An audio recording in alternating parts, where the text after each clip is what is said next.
I'm Nigel from Devon and Moor Walking and Driving Tours. I'm here next to the beacon at the end of the Brixham breakwater, and today I'm going to take you on one of my favourite walks from here up to Berry Head and the lighthouse at the end of Berry Head. We're here on the seafood coast on the English Riviera. I hope you enjoy the walk with me. So we've now left the hustle and bustle of Brixham Harbour and reached the iconic Shelston Lido. Originally embraced by the Victorians and now loved by visitors and locals alike.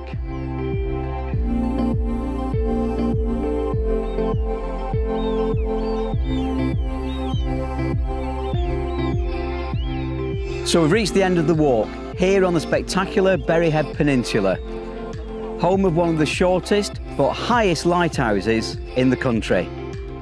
And just look at those amazing views.